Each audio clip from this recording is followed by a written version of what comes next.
ಖಚಿತ, ನ್ಯಾಯ, ನಿಶ್ಚಿತ. ಬಾರ್ಲಿ ಜೋರಾದ ಚಪ್ಪಾಳೆ. ಸಭೆಗೆ ನಾನು ಶರಣೆ. ಮೊದಲು ನಿಮ್ಮ ನ್ಯೂಸ್ ಚಾನಲ್ಗೆ ಒಳ್ಳೆಯದಾಗಲಿ. ಎರಡನೇದು, ನಿಮಗೆ ನಮ್ಮ ಕುಟುಂಬ ಯಾವಾಗಲೂ ಚೇತನೆಯಾಗಿರ್ತದೆ. ತುಂಬ ಇಂಪಾರ್ಟೆಂಟ್ ಕಾರಣಗಳಿವೆ, ನಾನು ಯಾವಾಗಲೂ ನೆನೆಸ್ಕೋಬೇಕು. ನಮ್ಮ ತಂದೆ ಅಪಹರಣ ಆದರೂ ದಿನ ಬರೋದು, 108 ದಿನ ಬರೋದು. ಎಲ್ಲರೂ ಚಾನಲ್ಗಳೆಲ್ಲ ಬಂದು ನಾವು ಕೇಳ್ತೀವಿ, ಎಲ್ಲರೂ ದಿನ ಬರ್ತಿಲ್ಲ, ಏನು ನ್ಯೂಸ್ ಸಿಗುತ್ತೆ? ಇಲ್ಲ ಸರ್, ಇದು ನ್ಯೂಸು ಮೊದಲನೇ ಪೇಜಿಂದ 2ನೇ ಪೇಜ್ಗೆ ಹೋಗಬಾರ್ದು, ಆಮೇಲೆ ಕಾರ್ಯಾಚರಣೆ ಲೇಟ್ ಮಾಡಿಬಿಡ್ತಾರೆ, ಅವರು ಬರೋವರೆಗೂ ನಾವು ಮುಂದೆನೇ ಇಟ್ಕೊಳ್ತೀವಿ ನ್ಯೂಸ್ ಅಂತ ನಮಗೆ ಸಹಾಯ ಮಾಡಿ ನಮ್ಮ ತಂದೆನ ಕೊಡಿಸ್ಕೊಟ್ಟು ಒಂದು ಮುಖ್ಯ ಪಾತ್ರ ವಹಿಸಿದೆ ನಾನು. ಅದಕ್ಕೆ ನಮ್ಮ ಕುಟುಂಬ ಯಾವಾಗಲೂ ಚಿರದನೆಯಾಗಿರುತ್ತೆ. ಹಾಗೆ ನಮ್ಮ ತಂದೆನ ಬರಮಾಡಿಕೊಂಡ್ರು ಇಂಡಸ್ಟ್ರಿಗೆ, ಶಿವಣ್ಣವ್ರನ್ನ ಬರಮಾಡಿಕೊಂಡ್ರು, ನನ್ನನ್ನು ಕರ್ಕೊಂಬಂದರು, ನನ್ನ ತಮ್ಮನ ಕರ್ಕೊಂಬಂದರು, ನನ್ನ ದೊಡ್ಡ ಮಗನ ಕರ್ಕೊಂಬಂದು, ನನ್ನ ಚಿಕ್ಕ ಮಗನ ಕರ್ಕೊಂಬಂದು. ಎಲ್ಲಿದ್ದರೂ ನಮ್ಮ ಕುಟುಂಬದಲ್ಲಿ ಏನೇ ಕಷ್ಟ ಸುಖಗಳಿದ್ರೆ ನೀವು ಭಾಗಿಯಾಗಿರ್ತೀರ. ನಿಮಗೆ ನಮ್ಮ ಸಾಷ್ಟಾಂಗ ನಮಸ್ಕಾರ. ಈ ತಿಂಗಳು ತುಂಬ ಮಹತ್ವ ಇದೆ, ಭಾಳ ಇಂಪಾರ್ಟೆಂಟ್ ವಿಷಯ ನೋಡಿದ್ದು. ಇದು ನಮ್ಮ ಕುಟುಂಬಕ್ಕೆ ತುಂಬ ಹತ್ತಿರ ಇದೆ. ಈ ತಿಂಗಳು 24 ನಮ್ಮ ತಂದೆಯವರ ಹುಟ್ಟಿದ ದಿನ. 12ನೇ ತಾರೀಕು ಒಂದು ವ್ಯಕ್ತಿ ದೇಹ ಬಿಟ್ಟು ಶಕ್ತಿ ಆಗ್ತಾರೆ, ಅದು ನಮ್ಮ ತಂದೆಯವ್ರ ಪೂಜೆ ಆಗುತ್ತೆ. ಇದೇ ತಿಂಗಳು ಇವಾಗ ಏನೇನು ಬಂದಿದೆ, ಇದೇ ಥರ ಅವ್ರು ಹುಟ್ಟಿದಾಗ ಬಂದಿತ್ತು ಈ ತಿಂಗಳು. ರಾಮನವಮಿ, ಹನುಮಾನ್ ಜಯಂತಿ ಎಲ್ಲ ಒಟ್ಟಿಗೆ ಬಂದು ಮಧ್ಯೆ ನಮ್ಮ ತಂದೆ ಹೋಗ್ತಾರೆ. 29ರಲ್ಲಿ ಇದೇ ಥರ ಬಂದಿತ್ತು ತಿಂಗಳು. ಸೊ ಖಂಡಿತ ಈ ಟೈಮಲ್ಲಿ ನೀವು ಓಪನ್ ಮಾಡ್ತೀರಿ, ನಿಮ್ಮ ಚಾನಲ್ ಗ್ಯಾರಂಟಿ ಸಕ್ಸಸ್ ಆಗುತ್ತೆ ಅಂತ ನನ್ನ ಭಾವನೆ. ನಾವು ಒಂದು ಕುಂತಿರೋ ಕಡೆ ನಿಮ್ಮ ನ್ಯೂಸ್ನ ತಲುಪಿಸ್ತೀರಾ, ನಮಗೆ ಸುಲಭವಾಗಿ ಕೇಳ್ಕೊತೀವಿ 2 ಕಿವಿಲಿ. ಬಟ್ ನಿಮ್ಮ ಶ್ರಮ ಇದೆಯಲ್ಲ, ನಿಮ್ಮ ಬುದ್ಧಿದೆಯಾ, ಎಷ್ಟು ಶ್ರಮ ಪಡ್ಕಂತ ನಾನು ನೋಡಿದ್ದೀನಿ. ನಮ್ಮ ತಂದೆಯವರು ಕಾಲವಾದ ದಿನ ಒಂದು ಕಡೆ ನಾನು ಅಣ್ಣ ಅಪ್ಪ ಜೊತೆ ಹೋಗ್ತಾ ಇದ್ವಿ, 2 ಕಡೆ ಗುಂಡು ನಮ್ಮಿಂದೇ ಹೋಗ್ತಾ ಇದ್ವಿ. ಅಂಥ ಟೈಮಲ್ಲಿ ನೀವು ಬಂದು ಅದನ್ನು ಕವರ್ ಅಪ್ ಮಾಡಿ ಜನಗಳಿಗೆ ತೋರಿಸಿದ್ದೀರ. ಅದೇ ಮೂರಲ್ಲಿ ಕೂತ್ಕೊಂಡು ಜನ ನೋಡಿದ್ರು ಅವತ್ತು. ಸೊ ಇದಕ್ಕೆ ನಾವು ಏನು ಹೇಳ್ಬೇಕು ಹೇಳಿ, ನಿಮ್ಮ ಕಷ್ಟಕ್ಕೆ ಫಲ ಸಿಕ್ಕೇ ಸಿಗುತ್ತೆ, ನಿಮ್ಗೆ ಒಳ್ಳೇದಾಗುತ್ತೆ, ಗ್ಯಾರಂಟಿ ಸಕ್ಸಸ್ ಇದೆ. ಇದು ನನ್ನ ಮಾತು.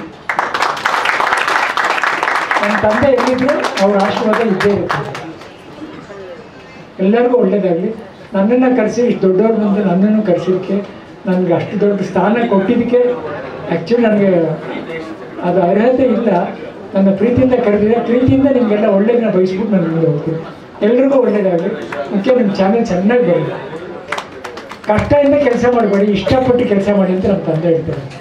ಕಷ್ಟಪಡಬೇಡಕ್ಕಂತ, ನೀನು ಮೊದಲು ಇಷ್ಟಪಟ್ಟು ಕೆಲಸ ಮಾಡಿ. ನಿಮ್ಮ ಅಪ್ಪ ಮಾಡೋದು ಅದೇ ಅಂತ ಹೇಳೋದು. ನಾನು ನಿಮ್ಗೆ ಹೇಳ್ತೀನಿ, ಇಷ್ಟಪಟ್ಟು ಮಾಡಿ, ಜನ ಇಷ್ಟಪಟ್ಟು ನೋಡ್ತಾರೆ. ಎಲ್ರಿಗೂ ಒಳ್ಳೇದಾಗಲಿ.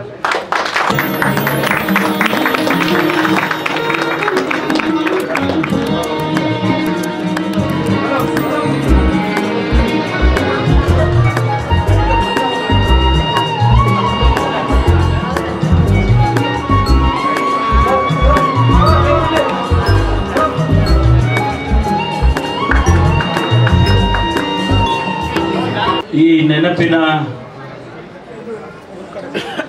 ಸಮಾರಂಭದಲ್ಲಿ ಉಪಸ್ಥಿತರಿದ್ದು ನಮ್ಮ ಜೊತೆಯಲ್ಲಿ ಲೋಗೋವನ್ನು ಬಿಡುಗಡೆ ಮಾಡಿಕೊಟ್ಟಂಥ ನನಗೆ ಅತ್ಯಂತ ಪ್ರೀತಿಯ ಆತ್ಮೀಯ ರಾಘವೇಂದ್ರ ರಾಜ್ಕುಮಾರ್ ಅವರು ಈಗ ತಾನೇ ನಿರ್ಗಮಿಸಿದ್ದಾರೆ. ಈ ಗ್ಯಾರಂಟಿ ಕೊಡೋದಕ್ಕೆ ಬೇರೆ ಬೇರೆ ಚಾನಲ್ಗಳಲ್ಲಿ 16 ವರ್ಷ ಕೆಲಸ ಮಾಡಿ ಒಂದು ಹೊಸ ಸವಾಲನ್ನು ಸ್ವೀಕಾರ ಮಾಡಿ ನಾವು ನಡೆಸ್ತೇವೆ, ಯಶಸ್ಸು ಹಾಗೇ ತೀರ್ತೀವಿ ಅಂತ ಹೇಳಿ ಇವತ್ತು ಈ ಗ್ಯಾರಂಟಿಯನ್ನು ನಮ್ಮ ಮುಂದೆ ಕೊಟ್ಟಿರ್ತಕ್ಕಂಥ ಮ್ಯಾನೇಜಿಂಗ್ ಡೈರೆಕ್ಟರ್ ಶಿವಸ್ವಾಮಿ ಅವರೇ ಮತ್ತು ನಮ್ಮ ಹೆಮ್ಮೆಯ ಸಹೋದರಿ, ಧೈರ್ಯಕ್ಕೇನು ಕಡಿಮೆ ಇಲ್ಲ, ಮಾತಿಗೇನು ಕಡಿಮೆ ಇಲ್ಲ. ಹಾಗಾಗಿ ನಮ್ಮ ಜೊತೆಯಲ್ಲಿ ಈ ಚಾನೆಲ್ನಲ್ಲಿ ಭಾಳ ಮುಖ್ಯ ಪಾತ್ರವನ್ನು ವಹಿಸ್ತಾ ಇರ್ತಕ್ಕಂಥ ಸಹೋದರಿ ರಾಧಾ ಹಿರೇಗೌಡ ಅವರೇ, ಅದೇ ರೀತಿ ಮಾನ್ಯ ಸತೀಶ್ ಸತೀಶ್ ಅವರೇ, ಕೃಷ್ಣ ನೀವು CF ಅಲ್ಲ, ಡಾಕ್ಟರ್ ಕೃಷ್ಣ ಅವರೇ, ಮತ್ತು ಎಲ್ಲ ಈ ತಂಡದ ಎಲ್ಲ ಸಹೋದರರೇ ಮತ್ತು ಇಲ್ಲಿ ಬಂದಿರತಕ್ಕಂಥ ಎಲ್ಲ ಆತ್ಮೀಯ ಸಹೋದರ ಸಹೋದರಿಯರೇ, ಮಾಧ್ಯಮದ ಸ್ನೇಹಿತರೆ, ಭಾಳ ಸಂತೋಷದಿಂದ ನಮ್ಮ ಚುನಾವಣೆಯ ಗೊಂದಲದ ಮಧ್ಯೆಯಲ್ಲೂ ಕೂಡ ನಾನಿವತ್ತು ಈ ಕಾರ್ಯಕ್ರಮಕ್ಕೆ ಬಂದಿದ್ದೇನೆ. ಹಾಗೆ ರಾಧಮ್ಮ ಅವರು, ಶಿವಸ್ವಾಮಿ ಅವರು ನಿನ್ನೆ ಬಂದು ಭಾಳ ಒತ್ತಾಯ ಮಾಡಿದರು, ಇಲ್ಲ ಸರ್ ನೀವು ಬರಲೇಬೇಕು ಅಂಥೇಳಿ. ನಾನು ಬಂದೇ ಬರ್ತೀನಿ ಅಂತ ನಾನು ಗ್ಯಾರಂಟಿ ಕೊಟ್ಬಿಟ್ಟೆ. ಹಾಗಾಗಿ ಇವತ್ತು ಈ ಕಾರ್ಯಕ್ರಮಕ್ಕೆ ಭಾಳ ಸಂತೋಷದಿಂದ ಭಾಗವಹಿಸಿದ್ದೇನೆ. ಇದಕ್ಕೆ ಈ ಹೆಸರು ನಿಮಗೆ ಹೇಗಾಯಿತು, ಹೇಗೆ ಹೊಳೀತು ಗೊತ್ತಾಗಲಿಲ್ಲ. ರಾಜಕಾರಣ ಇಲ್ಲಿ ಮಾತನಾಡೋದಕ್ಕೆ ಹೋಗೋದಿಲ್ಲ, ಯಾಕೆಂದರೆ ಎಲೆಕ್ಷನ್ ಕಮಿಷನ್ ರೆಸ್ಟ್ರಿಕ್ಷನ್ಸ್ ಇದೆ. ಆದರೆ ಈ ಗ್ಯಾರಂಟಿ ಯಾವ ರೀತಿ ನಮ್ಮಲ್ಲಿ ಹುಟ್ಟಿತು ಅಂದರೆ, ನಾನು ನಮ್ಮ ಪಕ್ಷದ ಚುನಾವಣೆಯ ಪ್ರಣಾಳಿಕೆಯನ್ನು ಬರೆದವನು. ಆ ಬರೆಯುವಂಥ ಸಂದರ್ಭದಲ್ಲಿ ನಾವು ಜನಗಳಿಗೆ ಏನೆಲ್ಲ ಪ್ರತಿ ಸಾರಿ ನಾವು ಚುನಾವಣೆ ಸಂದರ್ಭದಲ್ಲಿ ಭರವಸೆ ಭರವಸೆ ಭರವಸೆ ಅಂತ ಹೇಳಿ ಕೊಡ್ತೇವೆ. ಅನೇಕ ಸಂದರ್ಭದಲ್ಲಿ ಭರವಸೆಗಳು ಸುಳ್ಳಾಗುತ್ತೆ, ಅದನ್ನು ಅನುಷ್ಠಾನ ಮಾಡೋದಕ್ಕೆ ಆಗೋದಿಲ್ಲ. ಹಾಗಾಗಿ ಜನಗಳಿಗೆ ನಂಬಿಕೆ ಕೂಡ ಹೊರಟೋಗುತ್ತೆ. ಯಾರು ಆ ಭರವಸೆಯನ್ನು ಕೊಟ್ಟಿರ್ತಾರೆ ಆ ಭರವಸೆಗೆ ನಂಬಿಕೆ ಹೊರಟೋಗುತ್ತೆ. ಹಾಗಾಗಿ ನಾವು ಹೊಸದಾಗಿ ಏನಾದರೂ ಹೇಳೋಣ ಅಂಥೇಳಿ ಗ್ಯಾರಂಟಿ ಕೊಡ್ತೇವೆ ಅಂಥೇಳಿ ನಾವು ಆ ಗ್ಯಾರಂಟಿ ಶಬ್ದವನ್ನು ಪ್ರಯೋಗ ಮಾಡಿದ್ವಿ. ಅದು ಎಲ್ಲಿಗೂ ಹೋಗಿ ನಿಂತಿದೆ, ಈಗ ಏನದು ಓಡ್ತಾ ಇದೆ. ಅದರ ಬಗ್ಗೆ ನಾನು ವ್ಯಾಖ್ಯಾನ ಮಾಡೋದಕ್ಕೆ ಹೋಗೋದಿಲ್ಲ. ಹಾಗಾಗಿ ತಮಗೆಲ್ಲರಿಗೂ ಕೂಡ, ತಮ್ಮ ಇಡೀ ತಂಡಕ್ಕೆ ಈ ಪ್ರಯತ್ನವನ್ನು ಸವಾಲಾಗಿ ಸ್ವೀಕಾರ ಮಾಡಿಕೊಂಡು ಇವತ್ತೇನು ನಮ್ಮ ಕಡೆಯಿಂದ ಲಾಂಚ್ ಮಾಡಿಸಿದ್ದೀರಿ, ತಮಗೆ ವಿಶೇಷವಾಗಿ ಅಭಿನಂದನೆಯನ್ನು ಮೊದಲನೇದಾಗಿ ಸಲ್ಲಿಸ್ತೇನೆ. ಭಾಳ ಚಪ್ಪಳೆಯನ್ನು ಹೊಡೆಯೋಕ್ಕೆ ಯೋಚನೆ ಮಾಡ್ತಾರಲ್ಲ, ಅದಕ್ಕೂ ಏನಾದರೂ ಗ್ಯಾರಂಟಿ ಕೊಡ್ಬೇಕಾ? ಅದರಿಂದ ಇವತ್ತು ಭಾಳ ಸಂತೋಷ ಆಗಿದೆ. ತಮಗೆ 2-3 ಮಾತುಗಳನ್ನು ಹೇಳಲೇಬೇಕಾಗ್ತದೆ. ಯಾಕೆಂದರೆ ನೀವು ಒಂದು ದೃಷ್ಟಿಕೋನದಿಂದ ನೀವು ನೋಡ್ತೀರಿ, ಸಮಾಜ ನೋಡ್ತೀರಿ, ಬೆಳವಣಿಗೆಗಳು ನೋಡ್ತೀರಿ, ಅಭಿವೃದ್ಧಿ ನೋಡ್ತೀರಿ, ರಾಜಕಾರಣ ನೋಡ್ತೀರಿ, ಮತ್ತೊಂದು ನೋಡ್ತೀರಿ. ನಿಮ್ಮ ದೃಷ್ಟಿಕೋನವೇ ಬೇರೆ ಇರ್ತದೆ. ಆದರೆ ನಾವು ಆ ಭಾಗದಲ್ಲಿರ್ತಕ್ಕಂಥವ್ರು ನಮ್ಮ ದೃಷ್ಟಿಕೋನ ಏನಿರುತ್ತೆ ಅನ್ನೋದನ್ನು ಸ್ವಲ್ಪ ತಿಳ್ಕೊಂಡ್ರೆ ಭಾಳ ಚೆನ್ನಾಗಿರುತ್ತೆ ಅಂತೇಳಿ ನಾವು ಪ್ರತಿನಿತ್ಯ ಬಹುಶಃ ರಾಜಕಾರಣಿಗಳಿಗೆ ಸುದ್ದಿ ಮಾಧ್ಯಮ ಭಾಳ ಒಂದು ರೀತಿಯಲ್ಲಿ ಹೇಗೆ ತಗೊಳ್ತೀವೋ ಹಾಗೆ ಹೋಗುತ್ತದು. ಸರಿದಾರಿಗೆ ಹೋಗಬೇಕು ಅನ್ನೋರಿಗೆ ಸರಿದಾರಿಗೆ ಹೋಗ್ತಾರೆ, ಅಥವಾ ತಪ್ಪುಗಳು ಮಾಡ್ತಾ ಇರೋರಿಗೆ ತಪ್ಪುಗಳು ಮಾಡ್ತಾನೆ ಇರ್ತಾರೆ. ಅದು ನಮ್ಮ ಯಾವ ರೀತಿ ನಾವು ತಗೊಳ್ತೀವೋ ಆ ರೀತಿ ಹೋಗ್ತೀವಿ. ಆದರೆ ಅನೇಕ ಸಂದರ್ಭದಲ್ಲಿ ನಾನು ಗಮನಿಸೋದು, ಎಲ್ಲರಿಗೂ ಕೂಡ ಇದು ಅಪ್ಲೈ ಆಗೋದಿಲ್ಲ. ನಾನು ಮೊದಲೇ ಹೇಳ್ತೇನೆ, ಎಲ್ಲರಿಗೂ ಅಪ್ಲೈ ಆಗೋದು, ಕೆಲವರಿಗೆ ಅದು ಆಗುತ್ತೆ. ಯಾವ ಸುದ್ದಿ ನೈಜ ಸುದ್ದಿ ಇರುತ್ತೆ, very close to the reality, ಅದು ಬಹಳ ಬೇಗ ಜನರಿಗೆ ನಂಬಿಕೆಯನ್ನು ಮೂಡಿಸುತ್ತೆ. ಒಂದು ಚಾನಲ್ ಬೆಳಿಬೇಕಾದ್ರೆ, ಒಂದು ಚಾನಲ್ ಸಕ್ಸಸ್ ಆಗಬೇಕಾದ್ರೆ ನೀವು ಹೇಳುವಂಥ ಸುದ್ದಿಗಳೇನಿದೆ ಅದು ಸತ್ಯಕ್ಕೆ ಹತ್ತಿರವಾಗಿರ್ಬೇಕು. ಆಗ ನಿಮಗೆ ಆ ಚಾನಲ್ಗೆ ಗೌರವ ಬರುತ್ತೆ, ನಂಬಿಕೆ ಬರ್ತದೆ. ಕೆಲವು ಸಂದರ್ಭದಲ್ಲಿ ಕೆಲವು ಚಾನಲ್ಗಳಲ್ಲಿ ಸುದ್ದಿ ಒಂಥರ ಇದ್ರೆ, ರಿಯಾಲಿಟಿ ಒಂಥರ ಇದ್ರೆ, ಸುದ್ದಿನೇ ಒಂಥರ ಬರ್ತಾ ಇರುತ್ತೆ. ಒಂದು ಸಾರಿ ನೋಡ್ತಾರೆ, 2 ಸಾರಿ ನೋಡ್ತಾರೆ, ಆಗ ಆ ಚಾನಲ್ನಲ್ಲೆಲ್ಲ ಸುಳ್ಳು ಹೇಳ್ತಾರೆ ಕಣ್ರಿ. ಅದು ಆ ಲೇಬಲ್ ಬರಬಾರ್ದು. ಶುರುನಲ್ಲೇ ನೀವೇನು ರಾಧಮ್ಮ ಎಷ್ಟು ಜೋರಾಗಿ ಹೇಳಿದ್ರು ನೋಡಿ, ಈಗ ತುಂಬ ಜೋರಾಗಿ ಹೇಳಿದ್ರಿ ಅಲ್ವಾ? ಅದೇ ರೀತಿ ಬರಬೇಕು. ಅದೇ ರೀತಿ ನಿಮ್ಮ ಕೆಲಸ ಆ ಸುದ್ದಿಗಳನ್ನು ಬಿತ್ತರಿಸುವಂಥ ಸಂದರ್ಭದಲ್ಲಿ ಆ ನಂಬಿಕೆ ಬರಬೇಕು ಅನ್ನುವಂಥ ಹಿನ್ನೆಲೆಯಲ್ಲಿ ಅದು ಬರಬೇಕು ಅಂತೇಳಿ ನನ್ನ ಅನಿಸಿಕೆ. ಎರಡನೇದು, ಅನೇಕ ಜನ ನಾನು ನೋಡಿದ್ದೆ, ನಮ್ಮ ರಾಜ್ಯದಲ್ಲೂ ನೋಡಿದ್ದೇನೆ, ಹೊರಗಡೆನೂ ನ್ಯಾಷನಲ್ ಚಾನೆಲ್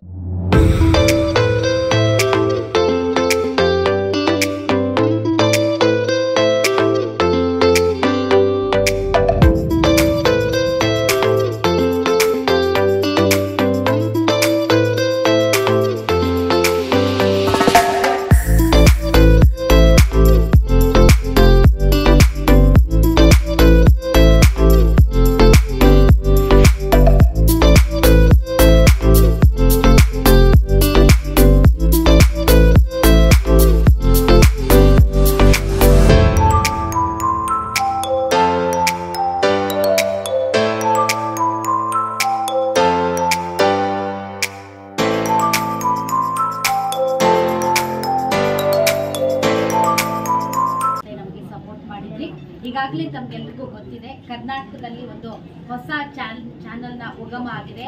ಗ್ಯಾರಂಟಿ ನ್ಯೂಸ್, ಸುದ್ದಿ ಖಚಿತ, ನ್ಯಾಯ ನಿಶ್ಚಿತ. ಯಾವುದೇ ರಾಜಿ ಇಲ್ಲ, ಯಾರಿಗೂ ಸಲಾಂ ಹೊಡೆಯಲ್ಲ, ಯಾರಿಗೂ ಬಗ್ಗಲ್ಲ, ಯಾವುದೇ ರಾಜಕೀಯ ಪಕ್ಷಗಳ ಪರ ಮಾತಾಡಲ್ಲ, ಯಾವುದೇ ಧರ್ಮದ ಪರ ಮಾತಾಡೋದಿಲ್ಲ, ಯಾವ ಲೆಫ್ಟು ಇಲ್ಲ, ಯಾವ ರೈಟು ಇಲ್ಲ. ಇದು ಮಾನವೀಯತೆ ಮತ್ತು ಮನುಷ್ಯ ಪರವಾದಂತಹ ಚಾನಲ್. ಈಗಾಗಲೇ ನಾವು ಡಿಜಿಟಲ್ ಲಾಂಚ್ ಮಾಡಿದ್ದೀವಿ. ಇವತ್ತು ಲೋಗೋ ಮತ್ತೆ ಹೆಸರು ಕೂಡ ಲಾಂಚ್ ಮಾಡಿದ್ದೀವಿ. ಅತಿ ಶೀಘ್ರದಲ್ಲಿ ಮನೆಗಳಿಗೆ ಬರ್ತೀವಿ. ಸ್ಯಾಟಲೈಟ್ ಚಾನಲ್ ಮೇ ಎಂಡ್ ಅಥವಾ ಜೂನ್ 1ಗೆ ಬರ್ತೀವಿ. ಮತ್ತು ಜನರಿಗೆ ಏನ್ ಬೇಕು ಅದನ್ನ ತಿಳ್ಕೊಂಡಿದೀವಿ. ಯಾಕೆ ಅಂತಂದ್ರೆ ನಮ್ದು ತುಂಬಾ ಅನುಭವಿ ತಂಡ. ಶಿವಸ್ವಾಮಿ ಅವರು ಕಳೆದ 25 ವರ್ಷಗಳಿಂದ ಈ ಒಂದು ಮಾಧ್ಯಮದಲ್ಲಿ ಕೆಲಸವನ್ನ ನಿಭಾಯಿಸಿದ್ದಾರೆ. ನಾನು ಇದ್ದೀನಿ, ನನ್ನ ಪರಿಚಯ ಕೂಡ ತಮ್ಮೆಲ್ಲರಿಗೂ ಇದೆ ಅಂತ ಅನ್ಸುತ್ತೆ. ಅದೇ ರೀತಿ ಸತೀಶ್ ಅವರು ಕೂಡ TV5 ಅಂತ ಒಂದು ತಂಡವನ್ನ ಕಟ್ಟಿದಂತಹ ಅನುಭವ ಇದೆ. ನಮ್ಮೆಲ್ಲರಿಗೂ ಕೂಡ ಹೊಸ ಚಾನೆಲ್ ನಲ್ಲಿ ಕೆಲಸ ಮಾಡ್ತಾ ಇದೀವಿ ಅಂತ ಅನಿಸ್ತಾ ಇಲ್ಲ. ಯಾಕೆ ಅಂದ್ರೆ ಈ ರೀತಿಯಾದಂತಹ ಹಲವಾರು ಸ್ಟಾರ್ಟ್ಅಪ್ ಚಾನೆಲ್ಗಳಲ್ಲಿ ಕೆಲಸ ಮಾಡಿದಂತಹ ಅನುಭವ ನಮಗಿದೆ. ನಮ್ಮೆಲ್ಲರಿಗೂ ಇರುವಂತದ್ದು ಒಂದೇ ಉದ್ದೇಶ, ಅದೇನು ಅಂದ್ರೆ ಮನುಷ್ಯ ಪರವಾದಂತಹ ಉದ್ದೇಶ. ಯಾವುದೇ ಅಜೆಂಡಾಗಳಿಲ್ಲ, ಯಾವುದೇ ಐಡಿಯಾಲಜಿಗಳಿಗೆ ಜೋತು ಬೀಳಲ್ಲ, ಒಬ್ಬರು ಬೂಟ್ ನೆಕ್ಕಲ್ಲ, ಮತ್ತು ನಾವು ಅದು ಮಾಡ್ಬಿಡ್ತೀವಿ, ಇದು ಮಾಡ್ಬಿಡ್ತೀವಿ, ಹೆಂಗೆಂಗೋ ಮಾಡ್ಬಿಡ್ತೀವಿ ಅಂತ ಬಿಲ್ಡಪ್ ಕೂಡ ಕೊಡೋಕೆ ನಾವು ಬರ್ತಾ ಇಲ್ಲ. ಬದಲಾಗಿ ಜನರ ಪರವಾಗಿ ಕೆಲಸ ಮಾಡೋದಕ್ಕೆ ಬರ್ತಾ ಇದೀವಿ. ಜನರ ಸಮಸ್ಯೆಗಳಿಗೆ ಪರಿಹಾರ ಗ್ಯಾರಂಟಿಯಾಗಿ ಕೊಡೋದಕ್ಕೆ ಬರ್ತಾ ಇದೀವಿ. ಜನರ ಪ್ರಶ್ನೆಗಳಿಗೆ ಉತ್ತರ ಗ್ಯಾರಂಟಿಯಾಗಿ ಕೊಡೋದಕ್ಕೆ ಬರ್ತಾ ಇದೀವಿ. ಅಷ್ಟೇ ಅಲ್ಲ, ನೋವುಗಳಿಗೆ ಸ್ಪಂದಿಸುವಂತ ಗ್ಯಾರಂಟಿಯನ್ನ ಕೂಡ ನಾವು ಕೊಡ್ತಾ ಇದೀವಿ. ಕನ್ನಡ ನಾಡು, ಜಲ, ಭಾಷೆ, ಗಡಿ ವಿಚಾರದಲ್ಲೂ ಕೂಡ ನಾವು ಯಾವುದೇ ರಾಜಿ ಮಾಡ್ಕೊಳ್ಳಲ್ಲ ಅನ್ನುವಂತಹ ಗ್ಯಾರಂಟಿಯನ್ನ ಕೊಡೋದಕ್ಕೆ ಬರ್ತಾ ಇದೀವಿ. ಸೊ ಇದು ಯಾವುದೇ ಒಂದು ಸ್ಕೀಮು ಅಲ್ಲ, ಸ್ಕ್ಯಾಮು ಅಲ್ಲ, ಇದು ಗ್ಯಾರಂಟಿ. ಜನರಿಗೆ ನಾವು ಕೊಡ್ತಾ ಇರುವಂತಹ ಗ್ಯಾರಂಟಿ, ನಾವು ನಿಮ್ ಜೊತೆ ಇರ್ತೀವಿ ಅನ್ನುವಂತಹ ಗ್ಯಾರಂಟಿ. ಸೊ ಈ ಗ್ಯಾರಂಟಿ ನ್ಯೂಸ್ ಸದಾ ಜನರ ಜೊತೆಗೆ ಇರುತ್ತೆ. ಜನರ ಸಮಸ್ಯೆಗಳಾಯ್ತು, ಜನರ ಅಶೋತ್ತರಗಳಾಯ್ತು, ಅದು ಏನು ಅಂತ ತಿಳ್ಕೊಂಡು ನಾವು ಕೆಲಸ ಮಾಡುವಂತಹ ಪ್ರಯತ್ನವನ್ನ ಮಾಡ್ತಾ ಇದ್ದೀವಿ. ನಾವು ತುಂಬಾ ವಿಭಿನ್ನ, ನಮ್ಮ ಸ್ಟೈಲೇ ಬೇರೆ, ನಾವೇ ಬಾಸು, ನಾವೇ ಕಿಂಗು, ಆ ತರ ಎಲ್ಲ ಕೊಚ್ಕೊಳ್ಳೋದಕ್ಕೆ ನಾವಿಲ್ಲ. ಬದಲಾಗಿ ಜನರು ನಮ್ಮ ಕೆಲಸವನ್ನ ಮೆಚ್ಚಿ ಜನರಿಗೆ ಒಳಿತಾದ್ರೆ, ಸಮಾಜಕ್ಕೆ ಒಳ್ಳೇದಾದ್ರೆ ಅದು ನಮ್ಗೆ ಅತ್ಯಂತ ತೃಪ್ತಿ ಆಗುವಂತಹ ಕೆಲಸ ಅಂತ ನಾವು ಭಾವಿಸ್ತಾ ಇದೀವಿ. ಸೊ ಇದು ಪ್ಯೂರ್ಲಿ ಪತ್ರಕರ್ತರೇ ಇರುವಂತಹ ತಂಡ.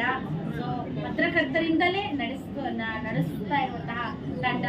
ಸೊ ಈ ತಂಡಕ್ಕೆ ನಮ್ಮ ಕರ್ನಾಟಕದ ಜನ ಯಾವತ್ತೂ ಯಾರನ್ನೂ ಕೈ ಬಿಟ್ಟವರಲ್ಲ. ಪ್ರತಿಯೊಬ್ಬರಿಗೂ ಕೂಡ ಬೆನ್ನು ತಟ್ಟಿ ಪ್ರೋತ್ಸಾಹಿಸಿ ಮುಂದೆ ನಡೆಸಿದಂತಹ ಜನ. ನಮ್ಮನ್ನೆಲ್ಲ ಈ ಹಿಂದೆಯೂ ಕೂಡ ತುಂಬಾನೇ ಸಪೋರ್ಟ್ ಮಾಡಿದ್ದಾರೆ, ಮುಂದೇನು ಸಪೋರ್ಟ್ ಮಾಡ್ತಾರೆ ಅನ್ನುವಂತಹ ನಂಬಿಕೆ ನನಗಿದೆ. ಸೊ ಒಂದು ಬಲಿಷ್ಠವಾದಂತಹ ತಂಡ ಇದೆ. ಆ ತಂಡದೊಂದಿಗೆ ಮುನ್ನುಗ್ತೀವಿ ಮತ್ತು ಜನರ ಮನೆ ಮತ್ತು ಮನದಲ್ಲಿ ಶಾಶ್ವತವಾಗಿ ನೆಲೆಯೂರುವಂತಹ ಗ್ಯಾರಂಟಿಯನ್ನ ನಾವು ಕೊಡೋದಕ್ಕೆ ಬಂದಿದ್ದೀವಿ. ಸೊ ಇದು ಗ್ಯಾರಂಟಿ ನ್ಯೂಸ್, ಸುದ್ದಿ ಖಚಿತ, ನ್ಯಾಯ ನಿಶ್ಚಿತ. Thank you. ಸಿನಿಮಾ ಅಲ್ಲ, ಇದು ಎಂಟರ್ಟೈನ್ಮೆಂಟ್ ಅಲ್ಲ, ಬರೀ 24x7 ಬರೀ ನ್ಯೂಸ್ ಅಂತ ಕೂಡ ಏನು ನಾವೇನು ಹೇಳಲ್ಲ. ಎಲ್ಲ ರೀತಿಯ ಎಲ್ಲ ರಂಗಕ್ಕೂ ಕೂಡ ನ್ಯಾಯ ಒದಗಿಸುವಂತಹ ಪ್ರಯತ್ನ ಅಂತೂ ಖಂಡಿತ ಮಾಡ್ತೀವಿ. ಮೇಡಮ್, ನ್ಯೂಸ್ ಚಾನಲಲ್ಲಿ ಸಣ್ಣ ವಿಷಯನೂ ಬ್ರೇಕಿಂಗ್ ನ್ಯೂಸ್ ಅಂತ ಹಾಕ್ತಾರೆ, ನಿಮ್ಮ ಚಾನಲ್ಲು ಅದನ್ನೇ ಕಂಟಿನ್ಯೂ ಮಾಡ್ತೀರಾ? ನಿಮ್ಗೆ ಸಣ್ಣ ವಿಚಾರ ಇರ್ಬೋದು, ಬೇರೆಯವ್ರಿಗೆ ಅದು ತುಂಬಾ ದೊಡ್ಡ ಇಲ್ಲ, ವಿಚಾರ ಇರ್ಬೋದು. ನೀವು ಬೇಕಿದ್ರೆ ಕರ್ನಾಟಕದ ಜನರ ಮನಸ್ಥಿತಿಗೆ ತಕ್ಕಂತೆ ಅವರಿಗೆ ಯಾವುದು ನಿಜಕ್ಕೂ ಬೇಕಾಗಿರೋ ವಿಚಾರ ಅನ್ನೋದನ್ನ ಅಳೆದು ತೂಗಿ ಅವರಿಗೆ ಕೊಡುವಂತಹ ಪ್ರಯತ್ನ ಅಂತೂ ಖಂಡಿತ ಇಲ್ಲ. ನೀವು ಹೇಳಿದ್ರಿ ಈಗ ನನಗೆ ಅಂತ, ನಾನೊಬ್ಬ ಪ್ರಾಮಾಣಿಕ ವೀಕ್ಷಕನಾಗಿ ಕೇಳ್ತಾ ಇದ್ದೀನಿ. ಎಷ್ಟೋ ಸಾರಿ ಟಿ ವಿ ಆಫ್ ಮಾಡಿಬಿಡ್ತೀನಿ. ಯಾಕೆ ಅಂತಂದರೆ ನಿಮ್ಮ ಬ್ರೇಕಿಂಗ್ ನ್ಯೂಸ್ನ ಅಬ್ರ ತಡೆಯೋಕ್ಕಾಗಲ್ಲ. ಅಲ್ಲಿ ಕೊನೆಯಲ್ಲಿ ಕೇಳಿದ್ರೆ 10 ನಿಮಿಷ ಕೇಳಿರ್ತೀವಿ, ಕೊನೆಯಲ್ಲಿ ಏನೋ ಒಂದು ವಿಷಯ ಹೇಳ್ತಾನೆ, ಆ ವಿಷಯ ಕೇಳೋ ಅವಶ್ಯಕತೆನೇ ಇರಲ್ಲ. ಆ ಥರದ್ದು ನ್ಯೂಸ್ಗಳಿಗೆ ಆಕ್ಚುಲಿ ಏನು ಅಂತಂದ್ರೆ ವೀಕ್ಷಕರು ಫ್ಲೋಟ್ ಆಗ್ತಾ ಇರ್ತಾರೆ, ನೀವು ನೋಡ್ತಾ ಇರ್ತೀರಿ. ಇನ್ಯಾರೋ ಇನ್ನೊಂದ್ ಸ್ವಲ್ಪ ಲೇಟ್ ಆಗಿ ಬಂದು ಟಿವಿ ಆನ್ ಮಾಡಿರ್ತಾರೆ, ಆ ಸುದ್ದಿ ತಲುಪಿಸ್ಬೇಕಾಗಿರುತ್ತೆ. ಸೊ ಹೀಗಾಗಿ ಆ ಸುದ್ದಿಯ ಮಹತ್ವ ತುಂಬಾ ಇರುತ್ತೆ. ನೀವು ಒಂದು 7 ಗಂಟೆಗೆ ಸ್ವಿಚ್ ಆನ್ ಮಾಡಿರ್ಬೋದು, 7:15ಕ್ಕೆ ಇನ್ನೊಬ್ರು ಸ್ವಿಚ್ ಆನ್ ಮಾಡ್ಬೋದು. ಸೊ ಅವ್ರಿಗೂ ಕೂಡ ತಿಳಿಬೇಕಾಗಿದ್ದ ವಿಚಾರ ಆಗಿದ್ರೆ ಅದನ್ನ ಪದೇ ಪದೇ ಪ್ರಸಾರ ಮಾಡುವಂತ ಅನಿವಾರ್ಯತೆ ಸೃಷ್ಟಿ ಆಗ್ಬೋದು. ಬಟ್ ಒಬ್ಬ ವೀಕ್ಷಕನಾಗಿ ಅಯ್ಯೋ ಕೇಳಕ್ಕಾಗ್ತಿಲ್ಲಪ್ಪ ಆಫ್ ಮಾಡ್ಬಿಡೋಣ ಅನ್ನೋ ತರ ಆಗದೆ ಇರೋ ತರ ನೋಡ್ಕೊಳ್ಳೋ ಪ್ರಯತ್ನ ಮಾಡ್ತೀವಿ. ಮೇಡಮ್, ಕರ್ನಾಟಕಕ್ಕೆ ತುಂಬ ಅನ್ಯಾಯಗಳಾಗದಾಗ ಧ್ವನಿ ಎತ್ತುವಂಥ ಚಾನಲ್ಗಳು ಹೇಳ್ತವೆ ನಾವು ಧ್ವನಿ ಎತ್ತುತ್ತೀವಿ ಅಂತ. ಸತ್ಯವಾಗ್ಲೂ ಅವ್ರು ಧ್ವನಿ ಎತ್ತುತ್ತಾರಲ್ಲ. ಕರ್ನಾಟಕಕ್ಕೆ ಅನ್ಯಾಯ ಆದಾಗ ಧ್ವನಿ ಎತ್ತುತ್ತೀರಾ? ಯಾವುದೇ ಸರ್ಕಾರ ಇರಲಿ, ಮೊದಲು ಕರ್ನಾಟಕ, ಮೊದಲು ಕನ್ನಡ, ಆಮೇಲೆ ಎಲ್ಲ. ನೀವು ನನ್ನನ್ನು ನೋಡಿರ್ಬಹುದು, ಬಹಳಷ್ಟು ಚಾನೆಲ್ಗಳಲ್ಲಿ ಕೆಲಸ ಮಾಡಿದ್ದೀನಿ. ಯಾವತ್ತೂ ಕನ್ನಡದ ವಿಚಾರ ಬಂದಾಗ ರಾಜಿ ಆಗಿಲ್ಲ. ನೋಡ್ಬಹುದು, ಅದು ಕನ್ನಡದ ನಾಡು ನುಡಿ ಜಲ ಭಾಷೆ ಗಡಿ ವಿಚಾರ ಆಗಿರ್ಬೋದು, ಅಥವಾ ಕನ್ನಡಕ್ಕೆ ಸಿಗಬೇಕಾದಂಥ ಸವಲತ್ತುಗಳಾಗಿರ್ಬೋದು, ಅನುದಾನಗಳಾಗಿರ್ಬೋದು, ಅಥವಾ ಬೇರೆ ಎಲ್ಲ ವಿಚಾರಗಳಲ್ಲಾಗಿರ್ಬೋದು, ನಾವು ಮೊದಲು ಗ್ಯಾರಂಟಿಯಾಗಿ ನಿಲ್ತೀವಿ. ಅದರಲ್ಲಿ 2 ಮಾತಿಲ್ಲ, ಅದಕ್ಕೆ ರಾಜಿನೇ ಇಲ್ಲ. ನಮ್ಮ ಒಂದು ಲೋಗೋ ಲಾಂಚ್ ಅಲ್ಲೂ ಕೂಡ ನಾವು ಅದನ್ನೇ ಪದೇ ಪದೇ ಹೇಳಿದೀವಿ. ಕರ್ನಾಟಕದ ವಿಚಾರದಲ್ಲಿ ರಾಜಿ ಮಾಡ್ಕೊಳ್ಳಲ್ಲ, ಸಲಾಂ ಹೊಡೆಯಲ್ಲ. ಇದು ನಾವು ಕನ್ನಡಿಗರಿಗೆ ಕೊಡ್ತಾ ಇರೋ ಗ್ಯಾರಂಟಿ. ನಮ್ಮಲ್ಲೇ ಮೊದಲು ಅಂತ ಮಾಡ್ತಾರೆ. ಒಂದು ಪ್ರಾಂತ್ಯಕ್ಕೆ ಮಾತ್ರ ಸೀಮಿತ ಅಲ್ಲ, ಇಡೀ ರಾಜ್ಯಕ್ಕೆ ಆಗಿರ್ಬೋದು, ಇಡೀ ದೇಶಕ್ಕೆ ಆಗಿರ್ಬೋದು. ಹೇಗಿದೆ ವ್ಯವಸ್ಥೆ? ರಿಪೋರ್ಟರ್ಸ್ಗಳು, ಕ್ಯಾಮ್ರಾಮನ್ಸ್ಗಳೆಲ್ಲ ರೆಡಿ ಆಗಿದೆ, ಎಲ್ಲರೂ ಮೊತ್ತ ತಲುಪಕ್ಕೆ ಸಿದ್ಧ ಆಗಿದ್ದೀರಾ? ಇವತ್ತಿಂದ ಡಿಜಿಟಲ್ ಲಾಂಚ್ ಮಾಡಿದ್ದೀವಿ. ಇದುವರೆಗೂ ಚಾನಲ್ ಹೆಸರು ಕೂಡ ಗೊತ್ತಿರಲಿಲ್ಲ. ಈಗ ಚಾನಲ್ ಹೆಸರನ್ನ ಪಬ್ಲಿಷ್ ಮಾಡಿದ್ದೀವಿ, ಮತ್ತೆ ಡಿಜಿಟಲ್ ಲಾಂಚ್ ಮಾಡಿದ್ದೀವಿ.